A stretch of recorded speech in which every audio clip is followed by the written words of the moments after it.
ನಮಸ್ಕಾರ. ರಾಜಸ್ಥಾನ್ ಗೆದ್ದ ಬಳಿಕ ಬಿಗಿಯಾಯಿತು ಐಪಿಎಲ್ ಅಂಕಪಟ್ಟಿ. ಪ್ಲೇ ಆಫ್ಗಾಗಿ ನಡೆಯಿತು ಭಾರಿ ಪೈಪೋಟಿ. ಟೂರ್ನಿಯಿಂದ ಹೊರಬಿದ್ದವು ಈ 4 ತಂಡಗಳು. ಹೀಗಿದೆ ನೋಡಿ ಹೊಸ ಪಾಯಿಂಟ್ಸ್ ಟೇಬಲ್. ಹಾಗಾದರೆ ಸುದ್ದಿಯ ಕಂಪ್ಲೀಟ್ ಮಾಹಿತಿ ಏನೆನ್ನುವುದನ್ನ ಇವತ್ತಿನ ಈ ವಿಡಿಯೋದಲ್ಲಿ ತಿಳಿಸ್ಕೊಡ್ತಾ ಹೋಗ್ತೀನಿ.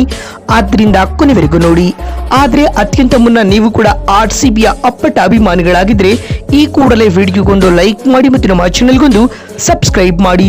ಹೌದು, ನಿನ್ನೆ ಜೈಪುರದ ಸವಾಯಿ ಮಾನ್ಸಿಂಗ್ ಸ್ಟೇಡಿಯಂನಲ್ಲಿ ನಡೆದ ಐಪಿಎಲ್ 2026ರ 64ನೇ ಪಂದ್ಯದಲ್ಲಿ ಲಕ್ನೋ ಸೂಪರ್ ಜೈಂಟ್ಸ್ ಹಾಗೂ ರಾಜಸ್ಥಾನ್ ರಾಯಲ್ಸ್ ತಂಡಗಳು ಮುಖಾಮುಖಿಯಾಗಿದ್ವು. ಪ್ಲೇ ಆಫ್ ದೃಷ್ಟಿಕೋನದಿಂದಾಗಿ ಈ ಪಂದ್ಯ ಆರ್ಆರ್ ತಂಡಕ್ಕೆ ಡೂ ಆರ್ ಡೈ ಮ್ಯಾಚ್ ಆಗಿತ್ತು. ಆದ್ಯಾಗೂ ಈ ಮ್ಯಾಚ್ ನಲ್ಲಿ ಆರ್ಆರ್ 7 ವಿಕೆಟ್ಗಳ ಏಕಪಕ್ಷೀಯ ಗೆಲುವು ದಾಖಲಿಸುವ ಮೂಲಕ ಪ್ಲೇ ಆಫ್ ರೇಸ್ ನಲ್ಲಿ ಇನ್ನೂ ಕೂಡ ಜೀವಂತವಾಗಿದೆ ಅಂತ ಹೇಳಬಹುದು. ಇದಲ್ಲದೆ ಈ ಸೀಸನ್ ಅಲ್ಲಿ ತನ್ನ ಹೋಮ್ ಗ್ರೌಂಡ್ ಆದ ಜೈಪುರದಲ್ಲಿ ಆರ್ಆರ್ ದಾಖಲಿಸಿದ ಮೊದಲ ಗೆಲುವು ಇದಾಗಿತ್ತು. ಈ ಮ್ಯಾಚ್ ನಲ್ಲಿ ಮೊದಲು ಬ್ಯಾಟಿಂಗ್ ಮಾಡಿದ ಲಕ್ನೋ 20 ಓವರ್ಗಳಲ್ಲಿ 220 ರನ್ ಕಲೆ ಹಾಕಿತ್ತು. ತಂಡದ ಪರ ಮಿಚ್ ಮಾರ್ಷ್ 96 ಹಾಗೂ ಜಾಸ್ ಇಂಗ್ಲಿಷ್ 60 ರನ್ ಬಾರಿಸಿ ಟಾಪ್ 2 ಸ್ಕೋರರ್ ಎನಿಸಿಕೊಳ್ತಾರೆ. ಈ ಗುರಿಯನ್ನ ಬೆನ್ನಟ್ಟಿದಂತ ರಾಜಸ್ಥಾನ ರಾಯಲ್ಸ್ ತಂಡದ ಪರ ವೈಭವ್ ಸೂರ್ಯವಂಶಿ ರಾಯಲ್ ಇನ್ನಿಂಗ್ಸ್ ಆಡ್ತಾರೆ. ಕೇವಲ 38 ಎಸೆತಗಳಲ್ಲೇ ವೈಭವ್ 93 ರನ್ ಚಚ್ಚಿ ಬಿಸಾಕಿದರು.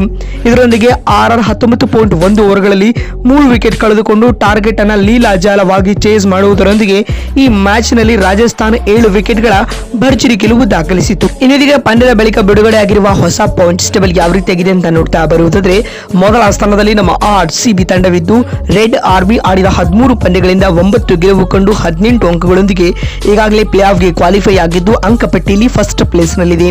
ಇನ್ನು 2ನೇ ಹಾಗೂ 3ನೇ ಸ್ಥಾನದಲ್ಲಿ ಕ್ರಮವಾಗಿ ಗುಜರಾತ್ ಹಾಗೂ ಹೈದರಾಬಾದ್ ತಂಡಗಳಿದ್ದು ಈ 2 ತಂಡಗಳು ತಲಾ ಆಡಿದ 13 ಮ್ಯಾಚ್ಗಳಿಂದ ತಲಾ 8 ಪಂದ್ಯಗಳನ್ನು ಗೆದ್ದುಕೊಂಡು 16 ಅಂಕಗಳೊಂದಿಗೆ ಕ್ರಮವಾಗಿ 2ನೇ ಹಾಗೂ 3ನೇ ಸ್ಥಾನದಲ್ಲಿದೆ ಮತ್ತು ಈ 2 ತಂಡಗಳು ಕೂಡ ಪ್ಲೇ ಆಫ್ಗೆ ಕ್ವಾಲಿಫೈ ಆಗಿವೆ. ಇನ್ನು 4ನೇ ಪ್ಲೇಸ್ ನಲ್ಲಿ ರಾಜಸ್ಥಾನ್ ರಾಯಲ್ಸ್ ತಂಡವಿದ್ದು ಆಡಿದ 13 ಪಂದ್ಯಗಳಿಂದ ಆರ್ಆರ್ 7 ಗೆಲುವು ಕಂಡು 14 ಅಂಕಗಳೊಂದಿಗೆ 4th ಪೊಸಿಷನ್ ನಲ್ಲಿದೆ. ಇನ್ನು 5ನೇ ಸ್ಥಾನದಲ್ಲಿ ಪಂಜಾಬ್ ತಂಡವಿದ್ದು ಆಡಿದ 13 ಪಂದ್ಯಗಳಿಂದ 6 ಗೆಲುವು 6 ಸೋಲು 1 ಡ್ರಾನೊಂದಿಗೆ 13 ಪಾಯಿಂಟ್ಸ್ ಪಡೆದುಕೊಂಡು 5ನೇ ಸ್ಥಾನದಲ್ಲಿದೆ ಮತ್ತು 6ನೇ ಹಾಗೂ 7ನೇ ಸ್ಥಾನದಲ್ಲಿ ಕ್ರಮವಾಗಿ ಚೆನ್ನೈ ಹಾಗೂ ಡೆಲ್ಲಿ ತಂಡಗಳಿದ್ದು ಈ 2 ತಂಡಗಳು ತಲಾ ಆಡಿದ 13 ಮ್ಯಾಚ್ಗಳಿಂದ 6 ಗೆಲುವುಗಳನ್ನು ಪಡೆದುಕೊಂಡು ತಲಾ 12 ಪಾಯಿಂಟ್ಸ್ಗಳನ್ನು ಪಡೆದುಕೊಂಡು ಕ್ರಮವಾಗಿ 6ನೇ 7ನೇ ಸ್ಥಾನದಲ್ಲಿದೆ. ಇನ್ನು 8ನೇ ಪ್ಲೇಸ್ ನಲ್ಲಿ ಕಲ್ಕತ್ತಾ ತಂಡವಿದ್ದು ಕೆಕೆಆರ್ ಆಡಿದ 12 ಮ್ಯಾಚ್ನಿಂದ 5 ಗೆಲುವು ಕಂಡು 1 ಡ್ರಾನೊಂದಿಗೆ 11 ಪಾಯಿಂಟ್ಸ್ ಪಡೆದುಕೊಂಡು 8ನೇ ಪೊಸಿಷನ್ ನಲ್ಲಿದೆ. ಇನ್ನುಳಿದಂತೆ ಮುಂಬೈ ಹಾಗೂ ಲಕ್ನೋ ತಂಡಗಳು ಟೂರ್ನಿಯಿಂದ ಹೊರಬಿದ್ದಿವೆ. ಇನ್ನು ಆರೆಂಜ್ ಕ್ಯಾಪ್ ಪರ್ಪಲ್ ಕ್ಯಾಪ್ ನೋಡೋದಾದ್ರೆ, ಇನ್ನು ಆರೆಂಜ್ ಕ್ಯಾಪ್ ಬಂದ್ಬಿಟ್ಟು 579 ರನ್ ಬಾರಿಸುವುದರೊಂದಿಗೆ ವೈಭವ್ ಸೂರ್ಯವಂಶಿ ತಮ್ಮ ಮುಡಿಗೇರಿಸಿಕೊಂಡಿದ್ದಾರೆ. ಇನ್ನು ಪರ್ಪಲ್ ಕ್ಯಾಪ್ 24 ವಿಕೆಟ್ಗಳೊಂದಿಗೆ ನಮ್ಮ ಆರ್ಸಿಬಿಯ ಬೌಲರ್ ಭುವನೇಶ್ವರ್ ಕುಮಾರ್ ತಮ್ಮ ಬಳಿ ಪರ್ಪಲ್ ಕ್ಯಾಪ್ ಇಟ್ಟುಕೊಂಡಿದ್ದಾರೆ.